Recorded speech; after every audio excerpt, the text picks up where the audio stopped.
Welcome to real history, where the truth is bloodier than fiction.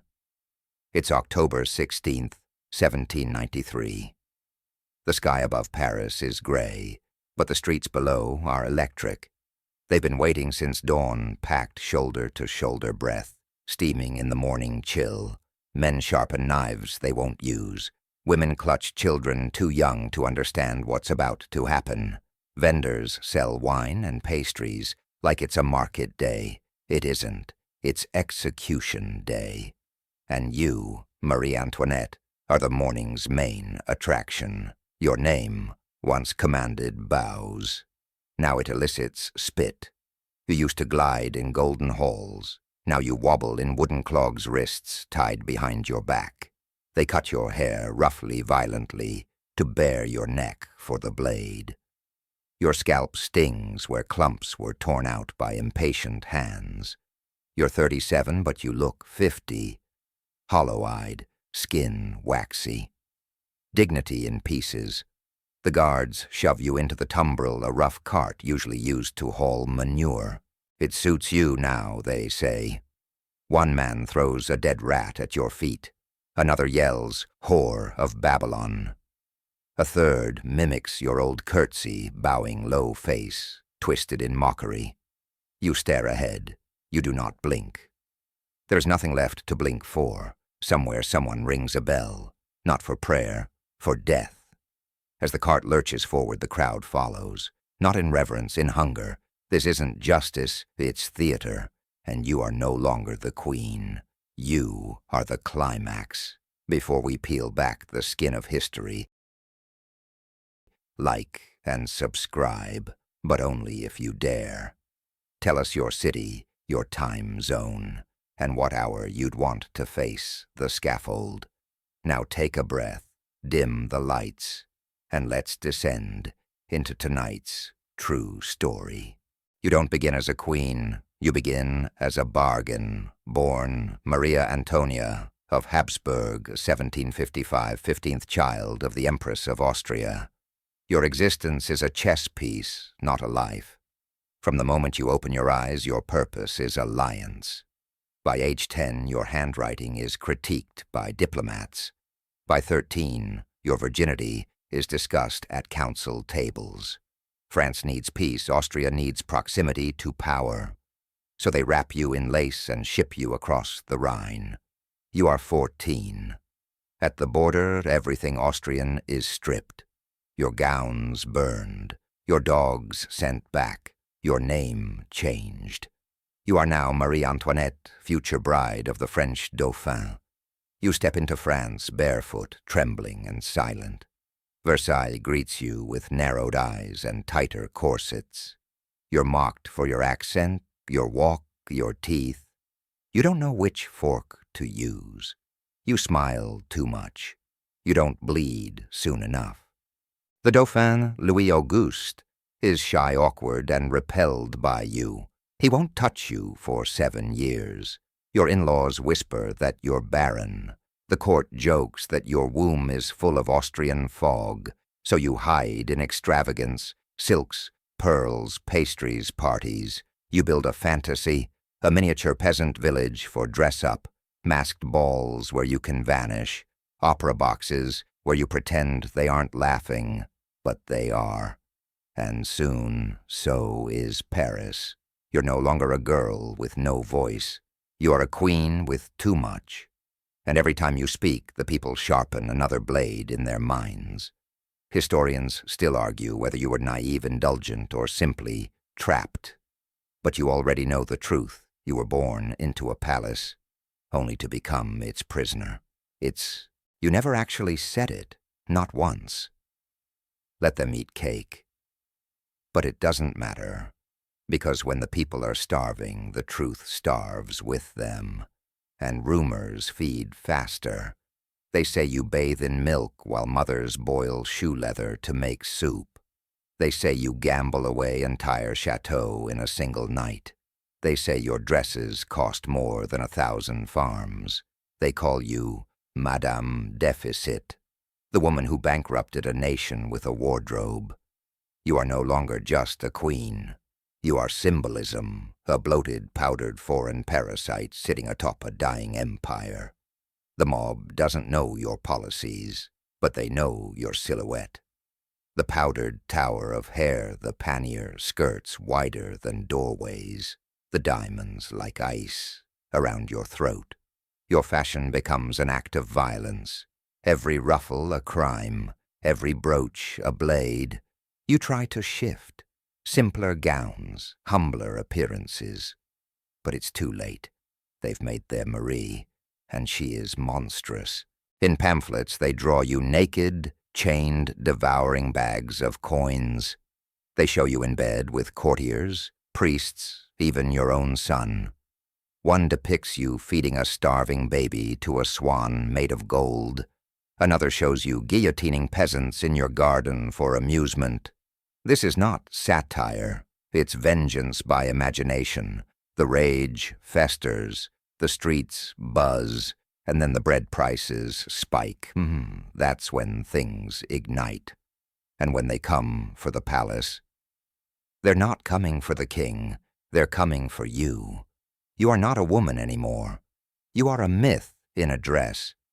And they have decided that the only way to cure their hunger is to tear you open and watch what spills out. It begins with footsteps, not from polished court shoes, but from thousands of blistered, muddy feet. October 5th, 1789. You hear the chanting before the guards do. Then come the screams, then the muskets. They are not diplomats. They are not protesters. They are women, thousands of them, market women laundresses, widows, housemaids, all marching from Paris. They carry knives, axes, clubs, and they are drenched from walking in the rain for miles. They want bread, they say. But when they see Versailles, what they want is you. The palace guards panic, doors slam, barricades are dragged into place. The Queen's apartment is sealed. But Versailles, for all its mirrors and marble, is just a house, and houses can be broken into. At dawn, they breach the gates. 2 guards are slaughtered, their heads hoisted on pikes. The mob floods the hall of mirrors, tracking mud across centuries of power. You're ushered into a narrow corridor, in your nightgown. No makeup, no crown, just a mother of 2 barefoot and shaking. They scream your name from the courtyard. Let her come out, let her kneel, so you do. On the balcony under the wet sky, facing thousands of muskets and mouths, you bow, and for 1 heartbeat, they don't shoot. Some even cheer. But peace was never an option, not with the economy bleeding and heads already rolling. Versailles, once untouchable, is violated, and you, once divine, are captured. That night, they force you and the king into a carriage. A slow, shameful ride back to Paris, but not to a palace. To the Tuileries, a half-ruined royal residence turned gilded cage. You are now prisoners in your own kingdom, and the people aren't knocking anymore. They're holding the keys. It doesn't happen all at once. Kings don't fall like walls, they rot like wood. For 3 years you rot with him. Locked inside the Tuileries, flanked by guards who don't bow. The chandeliers still glitter overhead, but the hallways stink of mildew and muskets. Louis tries to reason with the tide. He writes letters. He issues decrees. He signs a constitution that strips him of nearly everything, except the illusion that it will save him. You try to flee. Disguised as peasants, your family attempts escape in the middle of the night. But the driver panics. The royal seals are recognized. The people seize you in Varennes and drag you back, shamed before the entire nation. From that moment, Louis is not a king. He is a defendant. And you, the foreign wife, are guilt by accent. They try him for treason. He's calm, almost detached. He speaks softly. He nods. He accepts. On January 21st, 1793, the guillotine kisses his neck. The crowd explodes. You don't scream. You don't faint. You just watch. And when his head drops into the basket, you are no longer a queen. You are Marie Antoinette, widow Capet. That's what they call you now. No more majesty, only widow. But the people aren't satisfied.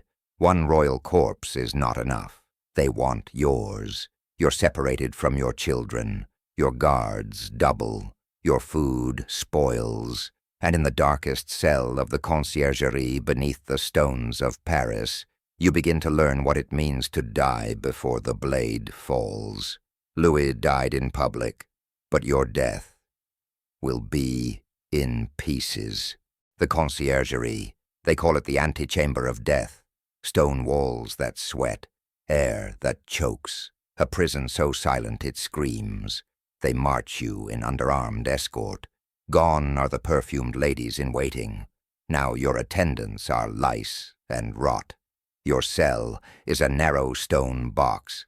No mirrors, no privacy, no light. The straw mattress stinks of the last woman who never walked out. The bucket in the corner, that's your chamber pot. And the two guards who never look away, they're there to watch you relieve yourself. You ask for your children, they refuse. You ask for a priest, they laugh. Each day begins with stale bread and water that tastes like iron. Each night you dream of bells and boots and blades. Your body shrinks, your joints ache, your hands tremble. You pull out tufts of your own hair just to feel something move. But your mind is the real prisoner. You remember your daughter asking, "Will they hurt us, maman?" You remember your son begging to sleep in your bed the night they took him. You remember, but you no longer cry. There's nothing left to pour out. And outside, the press has already written your obituary in ink made from bile and fury. They call you she-wolf, foreign witch, the butcher's mistress. One pamphlet imagines you dancing in blood. Another says you drank from the skull of a peasant child. None of it is real, but none of it has to be. Because in here you are no longer a woman, you are a warning. And they are just waiting for the right moment to unleash the blade. You thought the damp cell was the lowest it would go, but Paris always finds another floor beneath hell. One morning you're pulled from your cot without warning. No makeup, no corset, no mask. They drag you into a courtroom lit like a theater, but the audience is not here to be entertained. They are here to see you crushed. They level their charges, treason, depletion of the national treasury, conspiring with foreign enemies. You expected that. You've heard it all before. But then they drop the match into the powder. Incest. They accuse you of violating your own son. The courtroom shifts. Even the guards blink. The crowd, always thirsty for blood, falls uncharacteristically silent. They say your boy confessed under pressure, that you seduced him, taught him royal perversion, raised him in sin. You stare straight ahead. You don't weep. You don't scream. You don't plead for dignity.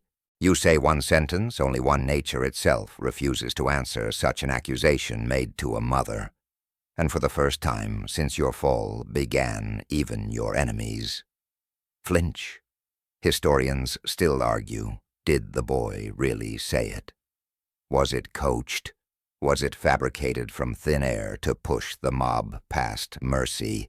But in that moment, mercy is already extinct. They've decided they always had. The trial is just theater. The sentence is already chiseled in stone. You will die, not as a queen, not even as a woman, but as a grotesque. The next morning they cut your hair, not with ceremony, with revenge. The guards no longer speak to you. They look at you like waste waiting to be discarded. And in the cold quiet of your final night, you feel it. Even the rats no longer fear you.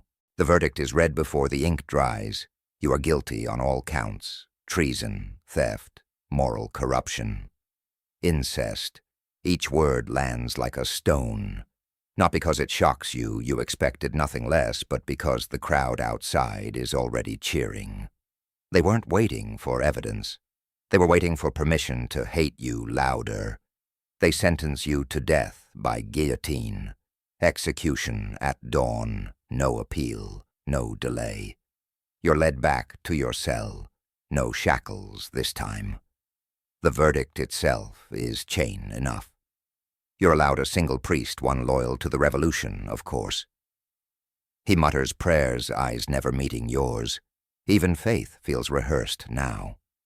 You write one final letter to your sister-in-law. You thank her for kindness.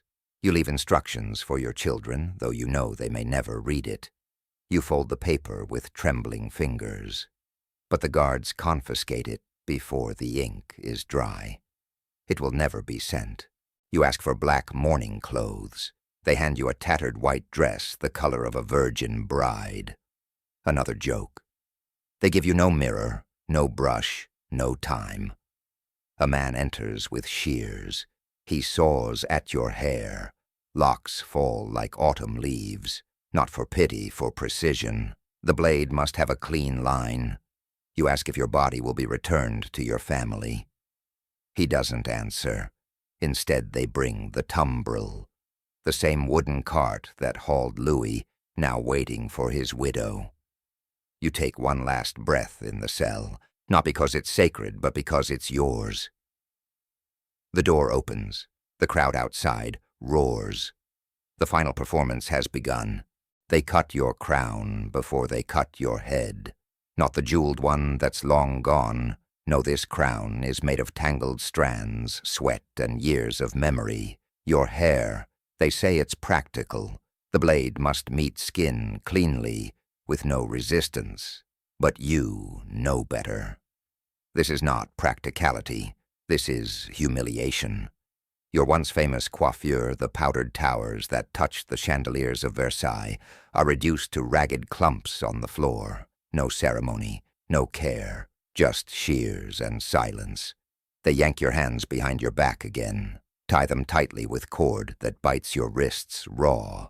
Your shoulders scream, but you say nothing.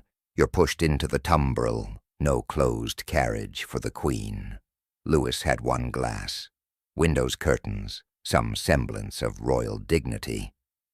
But for you open cart, wooden wheels, the ride of livestock, and Paris comes out to watch. Some cheer, some spit, some just stare, unsure if this broken woman in white is really her. The streets blur by. You don't look up. You feel the cold through the soles of your shoes that don't fit. One slips slightly with every bump. They didn't even give you proper footwear for your death. And then you see it, just ahead. The guillotine. It stands like a monument to equality, its blade gleaming with last night's storm water. Red-stained wood, a basket already placed. You feel your breath shorten. Not fear, not yet, but recognition. This is the end. And it will not be swift, not inside, not where it matters. Historians still debate what you felt. Dignity, terror, relief. But only you know the answer. And soon not even you will remember it. The cart jerks forward with a groan. No curtains to shield you, no guards to clear the way. Just you alone, rattling toward the blade in a splintered box meant for dung. The streets of Paris have never felt so long. You pass faces you can't recognize. But they recognize you. Austrian bitch, someone yells. Another throws a rotten apple. It misses, but the message lands. Children hoot like it's festival day. A woman lifts her baby to see. Look well, she whispers. That's what happens to traitors. You try to sit tall. Your back screams. Your wrists throb against the ropes. One priest crosses himself. Another spits. A boy runs beside the cart, shouting, "Widow Capet," over and over, until his voice cracks. You don't flinch. This is no royal procession. This is decomposition in motion. You pass the Rue Saint-Honoré, the bakery you once bought sweets from, boarded up now. The scent of almonds replaced by gunpowder and piss. One old man removes his hat, but before the moment can mean anything, a woman slaps it from his hand and shrieks. She danced while we starved, and they believe it. Not because it's true, but because it's useful. You glance at the sky. It's gray, indifferent. You try to remember what sunlight felt like in the gardens of Versailles, but it slips away like everything else. Even your name feels unfamiliar now. Marie Antoinette, widow, Capet, Madame Deficit. The Austrian, none of them matter. The only title left is the one no one dares say aloud the next. And as the cart rounds the final corner, and the crowd thickens, and the scaffold comes into full view, you understand. They never wanted justice. They wanted a spectacle. And you've just arrived at center stage. The wheels stop. The cart jolts. Your balance wavers, but no one reaches to steady you. 2 executioners flank you. No ceremony, no words. Just firm hands and fixed expressions. One grabs your elbow. The other cuts the cord, binding your wrists. Your hands drop, useless, bloodless, numb. The scaffold looms. 20 wooden steps. You climb. Each one splinters beneath your foot. Each one groans under the weight of a fallen empire. You hear the mob behind you, a sea of mouths. Some call for silence. Others chant for blood. The blade above you gleams like a second sun, and the floor of the platform feels oddly warm. Is it your own fear heating your skin, or is it the blood from the last soul who stood where you now stand? You scan the crowd. There's no one you know, no child, no sister, no friend.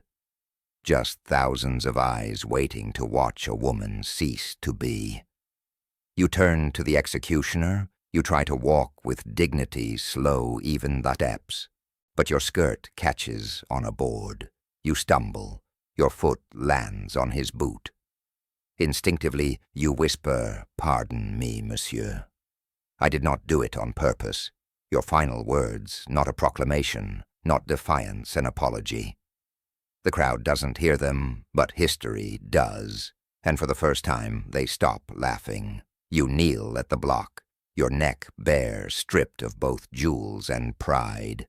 The assistant tugs your dress collar down. You close your eyes. They say time slows in moments like this. It doesn't. It surges. You feel the wind stir your hair. You hear the crowd hold its breath. You sense the executioner raise the lever. And then, nothing. There's a sound like thunder cracking through silk. The blade falls and time tears with it. Your head drops into the wicker basket. Your hair, crudely hacked, clings to the sides like wet moss. The body slumps forward. One knee twitches, then stills. The crowd explodes. Not in mourning, in rapture. A woman faints. A child claps. Someone raises a toast with watered wine. The executioner lifts your severed head by the hair, turns it slowly for all to see. He does not shake. He has done this dozens of times, but this time he steps in your blood and slips. For a moment, a flicker, even the man of the hour loses his footing on the stage. He rights himself, but the moment clings like the stain on his boots. They place your head back in the basket unceremoniously, as if you were a thing, the spent object, a removed obstacle, no final prayer, no hymn, no silence, just another strike on the day's tally, another line in the register of the reign of terror. You who once dined with monarchs who wore diamonds larger than most men's fists, who were feared, hated, envied, are now reduced to weight and volume. 7 pounds of flesh, 4 liters of blood. One white dress soaked red. The crowd disperses. The scaffold is washed. The next name is already being whispered. And the executioner, he wipes your blood from his soles. But some part of it will follow him forever, as it will follow France, as it will follow us, because a myth does not die when the body falls. It lingers, it infects, it retells itself in every echo of the blade. And for Marie Antoinette, the guillotine was not the end. It was the punctuation. They don't give you a coffin, just a hole. Your head and body, unwashed, unnamed, are dumped into a mass grave. No stone, no ceremony, just lime and darkness. The ground gulps you down like spoiled meat. You're buried with other traitors, or at least those they called traitors. Men who spoke too loudly, women who begged too softly, children who remembered the wrong names. No one knows exactly where your grave lies. They guessed, they argued, they dug. It would be 22 years before someone bothers to exhume the bones. By then the monarchy is back in a different costume, but just as cruel. Louis XVIII, your husband's brother, orders your body recovered. He wants a royal mausoleum, wants the people to remember you. But it's too late. There's no body, just a collection of maybes. Maybe this is your skull. Maybe those teeth once chewed Versailles pastries. Maybe that pelvis once bore a future king. No certainty, no closure. So they bury what they can wrap it in marble and call it remembrance. A monument built not to honor you, but to sanitize you. The truth is, your real grave was never in the soil. It was in memory. And that's where the real execution happened. They rewrote you into a caricature, the foreign whore, the heartless queen, the headless icon. Even today, textbooks tiptoe around the blade. Hollywood dresses you in pastel lies. Historians bicker over your guilt like rats squabbling in the ruins of a palace. But what no one says, what no one dares to admit, is that your death wasn't meant to bring justice. It was meant to bring forgetting. And yet, here you are, still speaking. You were supposed to vanish, beheaded, buried, and buried again under ridicule, misquotes, and myths. But you didn't vanish. You multiplied. Your face is everywhere. On postcards, coffee mugs, costume parties. Your image is a sugar-coated skeleton, powdered and pink. Hollywood made you a tragic fashionista.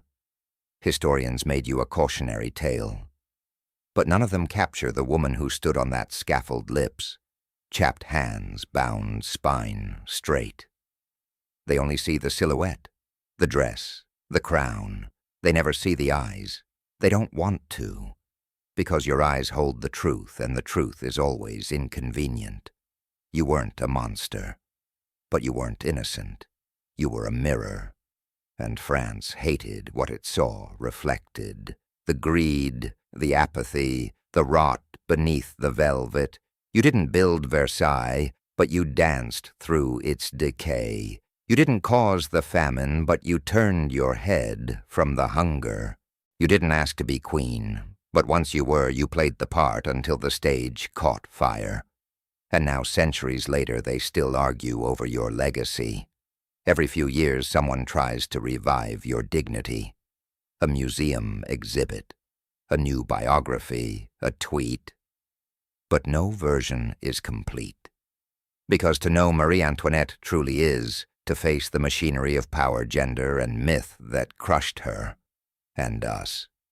You weren't the last to be erased by story, just the most elegant. And as long as people chant slogans they don't understand, as long as crowns are built on debt and spectacle, as long as the mob still hungers for symbols to burn, you will never leave. You will stand in the mirror behind every powerful woman accused of being too much, too loud, too cold, too rich, too foreign. And when they turn the lights off, they will still see your silhouette dressed for death. History promised to forget you, and for a while it did. The revolution moved on. The guillotine fed on fresh names. Your children disappeared into silence. Your letters faded into dust. But forgetting is a myth. And the guillotine never really closes its mouth. You became a ghost, not of a person, but of a symbol. The devouring queen, the elegant scapegoat, the final mask of monarchy before the flood. And now, more than 2 centuries later, your story is still retold, not because they love you, but because they need you. You are a cautionary tale draped in pearls, the final breath of old Europe, a reminder that even thrones bleed. They say revolutions eat their children, but they also preserve their victims, and yours is a death carved not in marble but in the collective obsession of a world that cannot look away. We still debate your shoes, your gowns, your words. Did you say, let them eat cake? No, but it doesn't matter, because truth dies slower than memory. They cut off your head, but what you truly lost was your shape, the shape of your life, your voice, your contradictions. All that remains is a silhouette in firelight walking barefoot toward a block of wood. And we keep watching, because somewhere in your fall, your collapse, your unraveling, your last breath, we see a reflection we can't quite name.